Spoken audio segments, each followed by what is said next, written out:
Voilà, on peut y aller, c'est parti. C'est parti. C'est parti. Eh bien, écoutez, bonjour à toutes, bonjour à tous. Alors, vous êtes très nombreux, comme au dernier webinaire. Donc, il y a deux plateformes, il y a Zoom, mais on a dépassé le quota, donc il y a YouTube.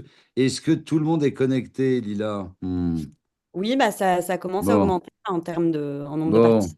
alors, on me dit qu'on voit un mouflon derrière moi. Déjà, ça commence, les blagues de Un dentiste. mouflon. Un mouflon derrière moi. Mouflon, c'est les petits cabris en Corse. Bon, moi, je me vois pas, donc c'est assez ennuyeux. Alors, je vais mettre galerie. Bon, bonjour en tout cas à toutes et à tous. Merci aux clients historiques web dentistes depuis 20 ans. Merci aux apprenants web dental formation. Vous êtes plus de 20 000 à vous être formés. Et puis aux nouveaux clients ou abonnés Dental Call qui nous faites confiance maintenant depuis près d'un an. Merci à Olivier Baudelot. Vous devez voir Marjorie et Virginie. Alors, Olivier Baudelot, c'est un cabinet dentaire qui vous représente ce soir, qui a été un des premiers à installer l'IA au cabinet il y a bientôt un an. On va faire un anniversaire, c'est ça, Olivier? On te Ouais, c'est voit à ça, c'était il y a un l'écran? an. On C'était le... juin 2025. Bonjour à tous, bonjour à toutes mes confrères, mes consoeurs Eh oui. et aux assistantes et secrétaires qui assistent au webinaire de ce soir. Voilà, et Marjorie et Virginie qui ont aidé aussi à installer tout ça. Bonjour les filles. Bonjour. Lila qui s'occupe des installations aussi. Voilà, nous on est très heureux, donc vous êtes plus de 200, alors c'est bien, ça montre qu'il y a un véritable intérêt. On va pas philosopher sur l'IA, de savoir si c'est bien, si c'est pas bien, si ça déshumanise ou pas. Bien, on parlera un petit peu de la déshumanisation ou pas avec les patients, parce qu'on a des retours contraires, justement, c'est très intéressant. Et on a voulu rentrer dans le vif du sujet. Vous êtes partagé un tiers de clients actuels qui attendaient un peu les évolutions qu'on a pu faire dans la V2. C'est comme iOS, maintenant, ça progresse tout le temps. Et puis, vous êtes à peu près deux tiers à vouloir en savoir plus. On a passé hier la barre des 500 cabinets adhérents, ça veut dire plus de 1500 chirurgiens dentistes. On va dans le vif du sujet direct. Lila, le webinaire, il est décomposé en trois parties, 3 fois 4 minutes, donc j'ai déjà débordé. C'est quoi les... Je ne sais pas s'il y a le slide, moi je vois pas les Oui. slides. Ah, Oui. C'est très ennuyeux. Je vais faire affichage. Voilà, je vois les slides, je vois plus. Alors, l'IA pour l'accueil téléphonique, parce qu'on parle pas de l'IA médicale. Il y a aussi au cabinet tout ce qui peut être les travaux scientifiques, les recherches, les innovations technologiques. Ensuite, on va parler 4 minutes, les nouveautés de l'interface de Dental Colia. Et ensuite, un sujet qui nous a été remonté, c'est pour ça qu'on a voulu le faire un focus sur l'histoire des fameux lapins et des no-shows, où on a trouvé une solution qui a l'air d'être très très intéressante. Et bien sûr, question-réponse. Alors on y va, on démarre, il ne reste plus que 3 minutes. Le téléphone, n'oubliez pas que le téléphone, c'est le premier lien avec vos patients, vous le savez, première source d'interruption. On est tous logés à la même enseigne quand on appelle Enedis, quand on appelle la SNCF, quand on appelle un restaurant, je ne sais pas, ben, quand on appelle un cabinet dentaire, un appel sur trois, j'ai mis un petit truc jaune dessus, c'est un appel manqué. Et un appel manqué, pour tout un tas de raisons, c'est une insatisfaction de toutes les façons pour le patient. Donc, n'oublions pas cette règle sur la téléphonie. Ensuite, slide suivant pour avancer. Alors, l'essai de bénéfices de l'IA pour le cabinet dentaire. Je vais passer la parole à Olivier Baudelot. Il y en a plein d'autres de bénéfices. Mais s'il y en avait trois sur lesquels tu veux mettre un focus, une fois qu'on a plugué l'IA sur le standard téléphonique ou sur l'accueil téléphonique, les trois bénéfices, si tu en avais trois. Écoute, moi, je vois un bénéfice pour le dentiste, un bénéfice pour les patients et un bénéfice pour les équipes. Le bénéfice pour les dentistes, chez nous, à titre personnel, moi, ça me rendait fou, comme tu le disais sur la slide d'avant, d'avoir des clients, des patients, ça me choque pas de dire clients, qui cherchaient à nous joindre et qui pouvaient pas nous joindre. Des gens qui voulaient se faire soigner chez nous et qui n'y arrivaient pas et qui finissaient par se présenter physiquement au cabinet parce qu'ils n'arrivaient pas à nous joindre. Donc, la première satisfaction pour moi, c'est que 100% des gens qui veulent nous joindre arrivent à nous joindre. Donc ça, c'est pour nous. La satisfaction aussi pour les patients, parce qu'il n'y a rien de plus frustrant, comme tu le décrivais, hein. Je ne vais pas redire ce que tu dis. On appelle, dans le meilleur des cas, quelqu'un décroche en disant bah, ne quittez pas, je vous reprends dans 10 minutes, on te met une musique d'attente insupportable, et puis au bout de 12 minutes 37, tu raccroches foudrage parce que tu as d'autres choses à faire. Là, il y a une interface. Enfin, je veux dire, il y a l'IA qui te répond, si tu es connu au cabinet, bonjour, bonjour Xavier Cargal, je suis Carla, l'assistante virtuelle Dr Baudelot, qu'est-ce que je peux faire pour vous aujourd'hui? Donc on comprend tout de suite que c'est pas un robot taper un, taper deux, parce que ça on n'en peut plus non plus, mais on comprend que c'est un produit propriétaire du cabinet et que les patients sont vraiment au cabinet.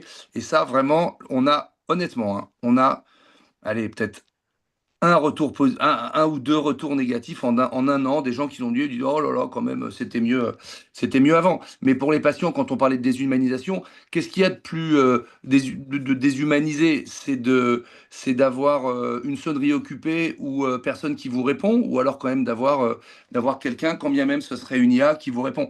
Moi, ma religion là-dessus, elle est faite. Évidemment, je préfère l'IA.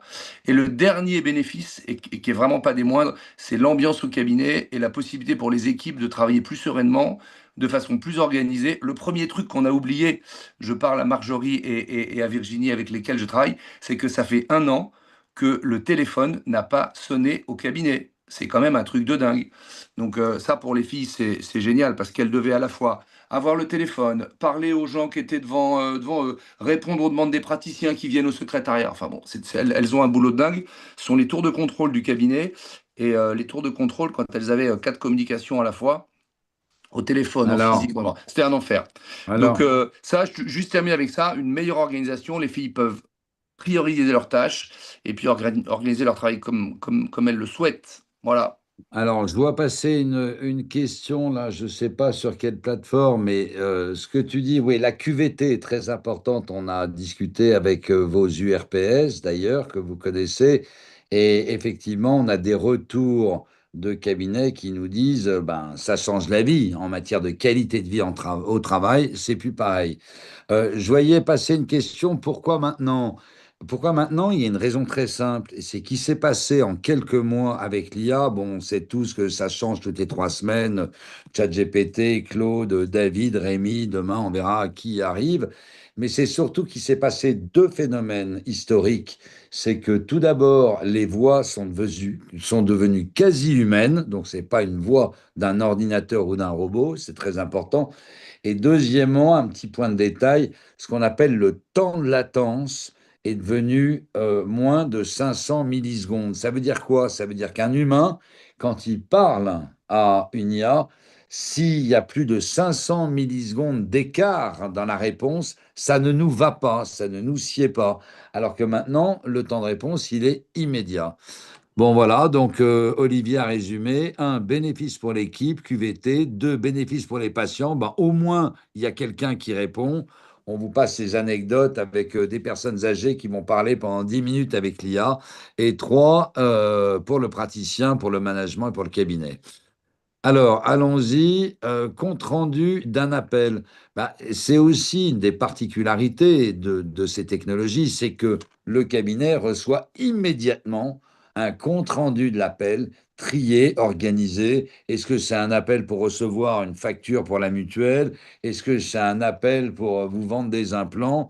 Est-ce que c'est un appel pour vous vendre des panneaux solaires? Est-ce que c'est un appel pour une urgence? Et vous voyez à l'écran, ben voilà, un compte rendu d'appel. Certains, même pour des cabinets qui n'ont pas d'assistante, il faut le savoir, reçoivent le compte rendu sur leur smartphone en direct, euh, 3 secondes après l'appel.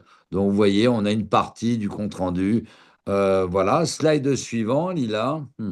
Alors, les nouveautés de l'interface de Dental Colia. Après, vous posez toutes vos questions, on y répondra. Ça, c'est la deuxième partie. 4 minutes, C'est ça. Donc, Lila, avec Marjorie et Virginie. c'est ça. Donc, comme vous l'aurez compris, le Dental Colia, c'est une IA qui permet de répondre à vos patients quand vous n'êtes pas disponible. Et concrètement, comment ça se passe? Les retranscriptions d'appels arrivent sur une interface de gestion des appels. Et ce webinaire, c'était l'occasion de vous présenter la V2, alors à nos clients historiques et actuels qui ont vu l'évolution de cette interface. avec un meilleur design, une meilleure ergonomie qui a été travaillée grâce à vous et pour vous, et peut-être aux nouvelles personnes ou aux curieux qui sont sur ce webinaire de découvrir les fonctionnalités de notre interface. Donc, on va dire le plus important, ça reste le journal d'appel. On vous propose du coup sur notre interface de gestion des appels un journal d'appel interactif et personnalisable. Interactif parce qu'en fait, on vous a inclus des fonctionnalités qui vous permettent d'interagir entre vous et avec vos clients et avec vos patients, pardon. Je ne sais pas si Marjorie et Virginie voulaient dire un petit mot sur votre utilisation du journal d'appel. Je ne vais pas vous refaire toute la description. Voilà, il y a le nom du patient, la classification avec les codes couleurs pour la priorisation des rappels. Est-ce que vous utilisez des fonctionnalités fréquemment? Est-ce que vous voulez en parler un petit peu? Nous, on utilise généralement le système de SMS quand il s'agit, par exemple, d'une demande de facture, d'une demande de confirmation ou même à un retard parfois, où c'est plus simple de dialoguer par SMS. Voilà, donc on utilise principalement cette fonctionnalité-là, ouais, beaucoup, ce qui est très pratique. Oui, et c'est vrai, je voulais revenir aussi sur la fonctionnalité SMS qui est utilisée par de nombreux utilisateurs. L'objectif, c'est vraiment de pouvoir répondre aux patients dans des cas ou des demandes qui ne nécessitent pas forcément un rappel et pour éviter en fait les allers-retours où vous allez rappeler les patients et tomber sur la messagerie à nouveau. On vous a aussi ajouté une petite fonctionnalité qui a été assez demandée, qui est le système d'affichage. En fait, vous pouvez personnaliser aussi l'affichage des appels. Certains cabinets n'auront pas besoin aussi d'avoir toutes ces colonnes-là s'il n'y a qu'un seul praticien, par exemple. Donc, c'est pour améliorer la visibilité et la lisibilité du journal d'appel. En deuxième nouveauté qu'on voulait mettre en avant, c'était la nouvelle vue des appels. Vous avez une vue carte, donc ça c'est tout nouveau, vous pouvez la tester, qui vous présente en fait les appels qui arrivent sur l'interface, mais de manière plus détaillée. Vous avez toujours les fonctionnalités qui s'affichent ici, et vous avez directement le résumé par IA. Vous pouvez filtrer ici par priorité, par docteur ou par personne de l'équipe du cabinet. Et voilà, c'était également pour passer le mot aux personnes qui seraient arrivées aussi sur cette nouvelle vue. Vous pouvez aussi décider de passer en vue tableau si vous avez toujours l'habitude de travailler comme avant. C'est vraiment au goût de chacun, donc n'hésitez pas à la tester et à nous faire vos retours, bien évidemment. Euh, Troisième élément, nous, on a la possibilité et on recommande également d'intégrer un fichier patient ou de connecter son logiciel métier directement pour que l'IA puisse identifier le patient. Ça permet de personnaliser l'appel. Comme vous le voyez ici, je vous ai mis un exemple, le patient est directement reconnu. Et vous aussi, les assistantes et les secrétaires, vous avez les informations patients. Donc en fait, la demande est traitée plus efficacement avec des informations fiables. Euh, et donc, cette identification patient, elle se fait de différentes manières, notamment grâce à la connexion au logiciel métier. Aujourd'hui, avec Dental Colia, on a la possibilité de connecter vos différents logiciels pour identifier vos patients, mais également pour avoir différentes actions sur l'agenda. Donc, ça va de la confirmation, annulation de rendez-vous, jusqu'à la prise de rendez-vous, qui peut être, elle, proposée par SMS ou bien en direct par l'IA, selon les critères de rendez-vous qui seront établis. Donc pour cette partie-là, pour tous les clients actuels, n'hésitez pas à vous référer à votre conseiller directement qui pourra vous aider si ce n'est pas déjà fait. Bon, très bien. Je vois des questions. Alors, comme je ne les vois pas, on me les envoie par SMS. Est-ce que je branche l'IA tout le temps ou de temps en temps? Ben, vous avez eu un exemple avec le docteur Olivier Baudelot. Lui, c'est tout le temps. Vous avez plein d'exemples à l'heure actuelle. On va dire peut-être à peu près les deux tiers des 500 cabinets connectés. C'est soir, week-end, matin, jour férié. Donc, c'est vraiment une utilisation. Alors, les gros cabinets, on conseille de mettre 100%, de ne pas faire moitié-moitié. Voilà, à vous d'organiser. Alors, on attaque. Non, il y a une autre J'ai une question. bonne Ah, question les là. questions à la fin, Ah, Vas-y. Xavier, non, Ouais. il y a quelqu'un qui dit, est-ce que je peux recevoir les comptes rendus sur mon portable? Oui, bien sûr, ça c'est une Ouais. super bonne question. Et l'été approche et c'est une question qui est très à propos. C'est-à-dire que l'interface, c'est un identifiant, un mot de passe. Vous vous connectez et les appels sont consultables de partout et par tout le monde et quand on veut. Donc le Ouais. dentiste qui veut Alors, couper, il coupe. Et puis celui qui veut garder un petit œil sur les appels, il peut y aller. C'est facile. alors, comme on est en avance, entre guillemets, sur l'été, on a plein de questions sur l'été, là, au niveau du Mm. service client. L'été, on s'aperçoit, Olivier Baudelot fait partie du club des ambassadeurs, c'est ceux qui sont les testeurs. Il y a ceux et celles qui veulent complètement couper pendant l'été on respecte, il n'y a pas de problème. Il y a celles et ceux qui veulent garder un lien et notamment avoir des alertes si il y a des urgences. J'ai un de vos confrères qui m'a dit, moi là, je suis en train de poser quand même des implants et c'est de la grosse chirurgie. Si j'ai un appel en plein mois d'août, j'ai besoin de savoir s'il y a un problème avec ce patient. Donc c'est à vous de juger, mais plus que jamais cet été, vous pouvez mettre l'IA avec ce qu'on appelle des prompts, un discours un peu particulier. Le cabinet est fermé, mais bien sûr, on gère les urgences. Et vous voyez, vous pouvez recevoir, vous ou quelqu'un d'autre, des SMS ou des messages par Ou mail, des emails. voilà, ou des emails. Alors, on y va sur le troisième. Bah, vous êtes toujours très nombreux, ça veut dire qu'on peut parler encore. Il y a encore plein de questions qui arrivent. Alors, l'affaire des no-shows. Alors, l'affaire des no-shows, gros sujet, et des lapins. Bon, le contexte, c'est quoi? Là aussi, on ne va pas philosopher, mais on peut faire une petite parenthèse. Les lapins et les no-shows. Alors, on peut envoyer un slide. Moi, je rappelle juste une chose. Les chiffres là du ministère, 27 millions de lapins. Je vois que vous nous avez mis un beau petit lapin en bas. C'est un enfer. C'est un fléau. Alors, attention, 27 millions de lapins sur tous les professionnels de santé. Bon, alors, après, il y a l'État qui a ou pas sa part de responsabilité. Certains disent qu'il n'y a toujours pas une responsabilisation du patient. Il y a 2 ans, je sais que votre ministère a parlé d'éventuellement mettre 10 euros par lapin, etc. C'est reparti. En attendant, il n'y a pas de responsabilisation du patient. Et deuxièmement, l'effet notamment des agendas et des réservations, notamment Doctolib, qui est exceptionnel pour 60 millions de Français, a un effet aussi un peu diabolique, c'est que quand je reçois la confirmation, moi, en tant que patient, bah, je peux annuler tout de suite. Et comme vous nous dites tous que le patient est devenu un consommateur de santé, un consommateur de soins, il est volubile, il est furtif, il peut faire un peu ce qu'il veut. Donc, on arrive à une conclusion où on est sur un truc un peu schizophrène. On peut mettre peut-être le prochain slide, je ne sais pas. Voilà. Et finalement, vous arrivez dans une schizophrénie où vos assistantes ou vos secrétaires doivent à tout prix appeler la veille ou l'avant-veille les patients. On parle, c'est pas pour un détartrage généralement que vous rappelez de ce que vous nous avez rapporté, c'est des soins assez importants qui nécessitent l'installation du plateau technique, qui nécessitent 1 heure et demie, des facettes, des implants, des chirurgies. Mais l'assistante, d'abord, c'est pas une standardiste, hein, vous la payez pas pour être standardiste, elle a de la valeur ajoutée pour un travail à 4 mains, pour l'hygiène et l'asepsie, recevoir les patients, faire les stocks, etc. Et deuxièmement, rappeler les patients, c'est un enfer, parce qu'il faut laisser des messages, on ne l'a pas. On est bien d'accord que depuis quelques mois, plus personne écoute ces messages téléphoniques, hein, envoyez-moi un SMS ou quoi. Donc, ça pose un vrai problème. Donc, nous, on a mis Marjorie en... aussi, tu me Pardon, disais, bah, non, mais Marjorie me racontait aussi quand elle devait rappeler, enfin que vous devez encore rappeler les patients la veille. Oui, oui, oui. Et du coup, en fait, on les appelle pour confirmer, évidemment, les généralement les rendez-vous. chirurgies.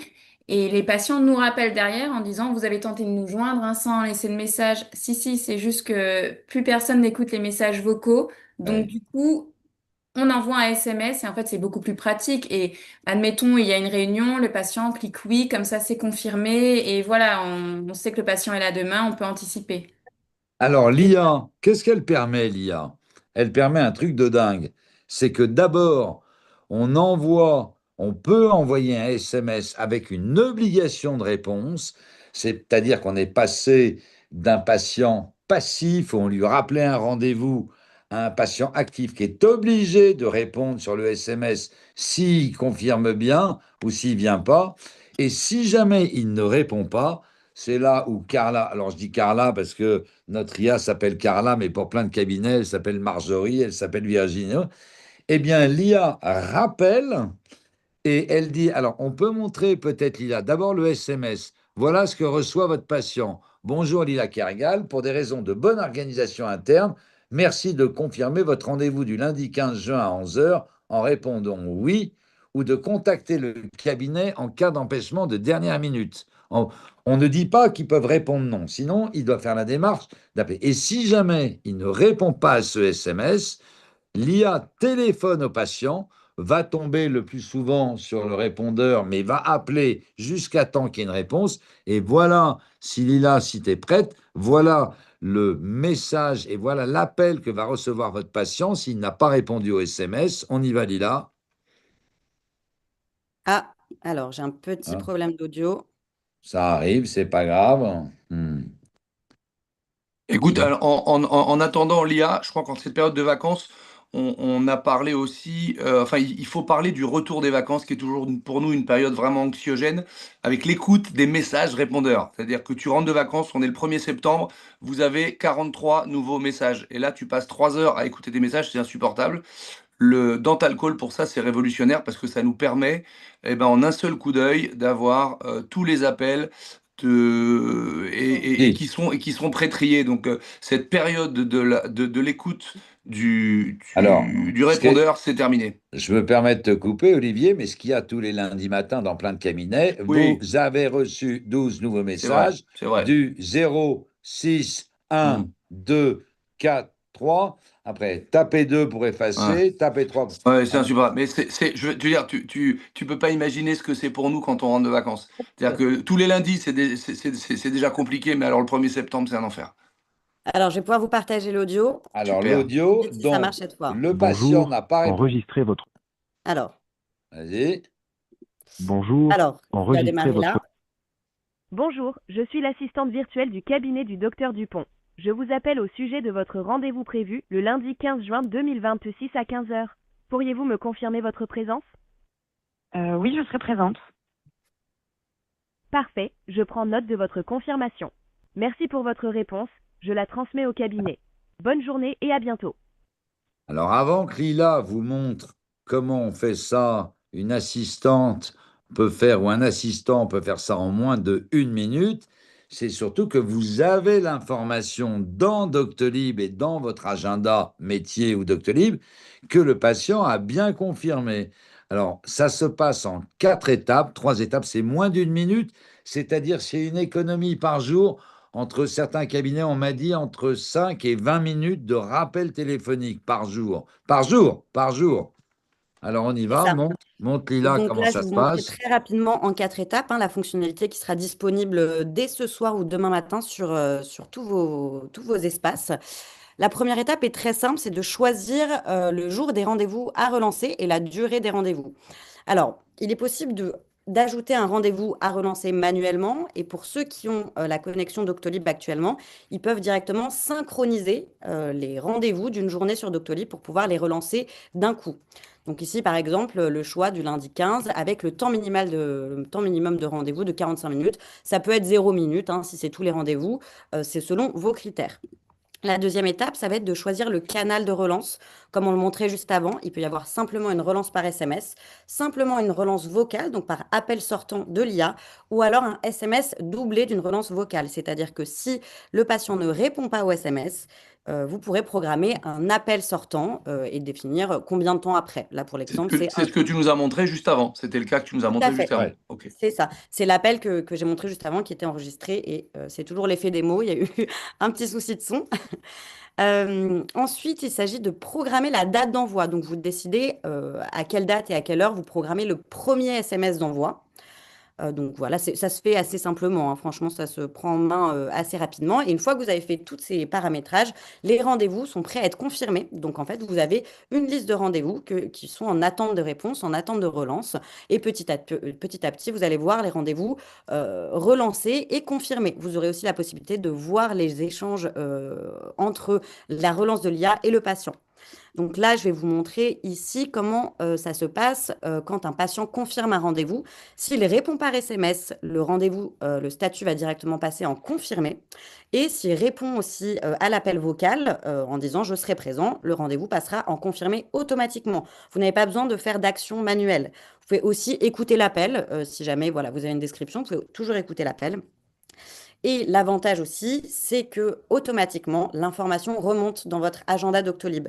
Le patient qui confirme le rendez-vous ou qui demande à le reporter, vous aurez l'information, donc autant sur votre planning sur la journée ou alors directement dans les notes du rendez-vous. Alors, Lila, j'ai une petite question. Si le patient dit non, comment ça se passe? Ah, oui, j'allais la poser. Si le patient dit non, le statut passera en demande d'annulation. Ok, Et sur Doctolib, vous aurez aussi l'information. Alors là, il y a le petit tic vert, ce serait une petite croix rouge. ok. Euh, voilà. Alors, Alors mais on après, sera au courant. Dans tous les cas, voilà, on vous sera serez au au courant. courant. C'est-à-dire que s'il vient pas, on sera plus là à attendre en Bien se disant sûr. que qu'est-ce qui se passe? Est-ce qu'il est en retard? Est-ce qu'il a la difficulté à se garer? Est-ce qu'il est pas.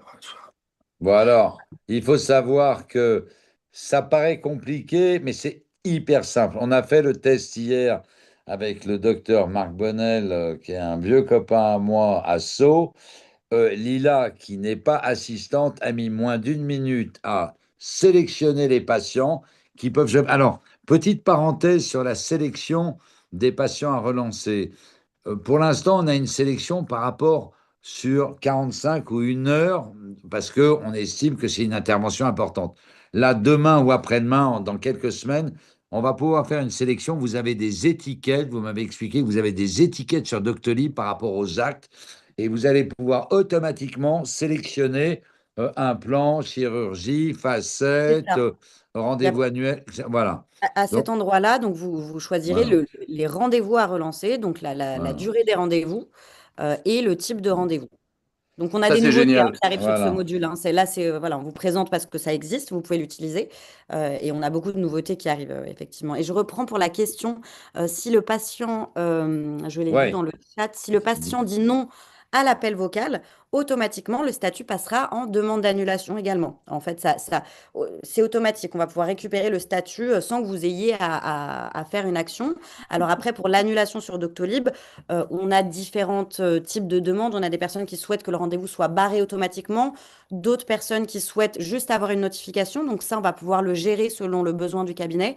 Marjorie, par exemple, tu me disais que vous, quand vous arrivez le matin, vous avez déjà les rendez-vous barrés Oui, et c'est oui, oui. pratique pour vous. Bah oui, on peut anticiper déjà dès l'ouverture du cabinet qui est annulé et surtout repositionner ceux qui étaient demandeurs de rendez-vous, soit d'avancée ou les rendez-vous d'urgence. Alors, des questions que je vois arriver.